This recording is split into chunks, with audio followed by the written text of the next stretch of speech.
پیر مہر علی شاہ بولوی رحمۃ اللہ علیہ نے فتح جشن مبین کا اعلان کیا۔ آج جو قومیں اپنے اسلاف کو یاد نہیں رکھتی یا ان کی خدمات کو یاد نہیں رکھتی، ان قوموں کے پھر اسلاف کا، ان قوموں کا نام و نشان مٹ جاتا ہے۔ گو کہ اس وقت عالم اسلام کی حالت بڑی ناگفتگو ہے، اسلام کی حالت بڑی خراب ہے،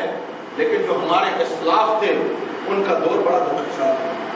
وہ بڑا روشن دور تھا۔ اگر ہم آج اپنے اسلاف کی ان اقدار کو پڑھیں، اگر ہم ان کے ان احوال کو پڑھیں کہ جو وہ وقت تھا جب عالم اسلام دنیا پر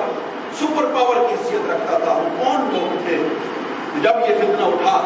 اس وقت حضرت سیدنا صدیق اکبر نے حضور کے دور میں اس فتنے کے سبب کیا اور اس کو کچل ڈالا، اور پھر جب 1900 میں اس پر صغیر پاک و ہند میں یہ فتنہ اٹھا تو اس وقت بھی آقا کریم علیہ السلام کی آل پاک میں سے ایک ایسی شخصیت کو حضور علیہ السلام نے منتخب فرمایا جن کو دنیا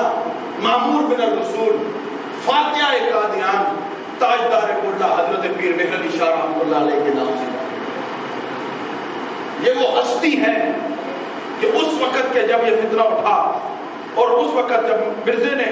یہ اعلان کیا کہ آئے مجھ سے کوئی مقابلہ کرے، میرے ساتھ کوئی مناظرہ کرے، اس وقت جب یہ اعلان حضرت پیر مہر علی شاہ صاحب تک پہنچا، میں نے بتایا اس کا اعلان کرنے کا وجہ یہ تھی کہ اس کو پتا تھا کہ کہاں پیر جو ہے وہ آ کر مجھ سے مقابلہ کریں گے، یا علماء اپنی مساجد کو چھوڑ کر مجھ سے مقابلہ کریں گے، لیکن اس کو پتا نہیں تھا کہ وہ جو جس کو للکار رہا ہے اور اس وقت وہ پیر اور تھے، اور آج کے دور پر پیر ہیں وہ اور ہیں، جو اپنی خانقاہوں کو بچاتے ہیں، جو اپنی مسجدوں کو بچاتے ہیں، چاہے دین پر جتنا کڑا وقت آ جائے۔ اگر اس وقت بھی نبوت کا دعویٰ ہوا تھا تو حضرت پیر مہر علی شاہ صاحب کو کیا ضرورت تھی کہ آپ گولڈا کو چھوڑ کر، گولڈا کی سرزمین کو چھوڑ کر لاہور پہنچے؟ تو آپ نے فرمایا، جب آپ سے پوچھا گیا تو آپ نے فرمایا کہ جب مجھے یہ بتایا گیا اور میرے مریدوں نے کہا، خدمتگاروں نے کہا آپ کو ڈاکٹروں نے منع کیا ہوا سفر کرنے سے، تو آپ نے فرمایا کہ میرے نانا کے دین پر کوئی حملہ کرے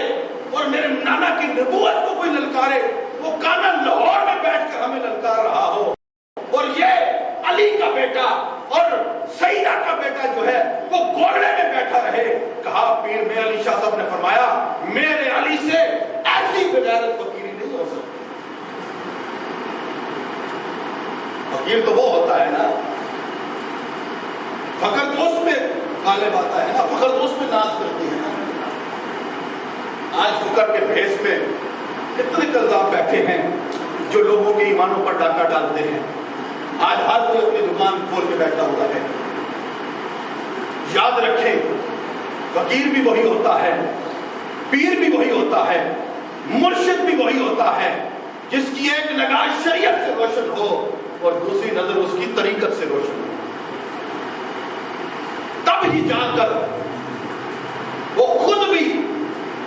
بارگاہ رسالت مآب سے فیض باد ہو سکتا ہے اور پھر اپنے ساتھ وابستہ ہونے والوں کو بھی فیض یاب کر سکتا ہے۔ جو یہ کہے کہ طریقت اور چیز ہے، شریعت اور چیز ہے، وہ خود بھی گمراہ ہو جاتا ہے، اپنے مریدوں کو بھی گمراہ کر دیتا ہے۔ کیونکہ طریقت ملی ہے تو ہمیں حضور کے در سے ملی ہے، شریعت ملی ہے تو ہمیں حضور کے در سے ملی ہے۔ شریعت یہ ہے کہ انسان اپنی زندگی کو حضور کی شریعت کے مطابق گزارے، اور طریقت یہ ہے کہ اپنے ساتھ اپنی وابستگی کسی مرشد کامل کے ساتھ رکھے، جو اگر وہ رستے سے بھٹک بھی جائے تو وہ ایسا مرشد ہو جو اس کو پھر پکڑ کر اپنے رب کی بارگاہ میں کھڑا کرے۔ میرے رب اس کو یہاں تک لانا میرا کام تھا، اب اس کو قبول کرنا تیرا کام ہے، نہ کہ وہ پیر اس کو اپنے پیچھے لگا، اپنی بارگاہ کے پروٹوکول سکھا، اپنے عزت کروانا شروع کر دینا۔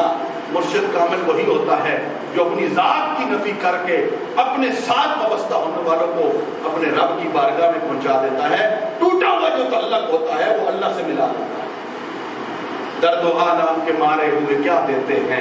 ہم تو بس ان کی نگاہوں کو دعا دیتے ہیں۔ عقل والوں کی قسمت میں کہاں ذوق و جنوں، یہ عشق والے ہیں جو ہر چیز لٹا دیتے ہیں۔ اللہ اللہ کرنے سے اللہ نہ ملے، یہ اللہ والے ہیں جو اللہ سے ملا دیتے ہیں۔ حضرت پیر مہر علی شاہ صاحب کو جب یہ خبر ملی آپ گولڑے سے چلے، اس نے نبوت کا دعویٰ کیا۔ اب حضور علیہ السلام کا حکم، اس لیے آپ کو مامور من الرسول کہا جاتا ہے کہ آپ کو اللہ کے محبوب نے مامور کیا۔ آپ کی جو تقرری ہوئی تھی، آپ ویسے ہی اس وقت ہزاروں لوگ موجود تھے، لیکن اس وقت تمام مسالک نے مل کر حضرت پیر مہر علی شاہ صاحب کو اس مسئلے میں اپنا امام بنایا۔ مکتبہ فکر دیوبند، مکتبہ فکر اہل حدیث، مکتبہ فکر اہل تشیع، سب نے مل کر، کیونکہ ختم نبوت پہ تو سب کا ایمان تھا، سب نے مل کر حضرت پیر مہر علی شاہ گولڑوی رحمۃ اللہ علیہ کو اس مسئلے میں اپنا امام بنایا اور فرمایا کہ آپ ہماری طرف سے اس کے ساتھ مناظرہ کریں۔ لیکن حضرت پیر مہر علی شاہ صاحب کا دل روشن تھا۔ آپ نے کہا کہ وہ وقت کے بعد حضرت پیر مہر علی شاہ گولڑوی رحمۃ اللہ علیہ نے فتح جشن مبین کا اعلان کیا۔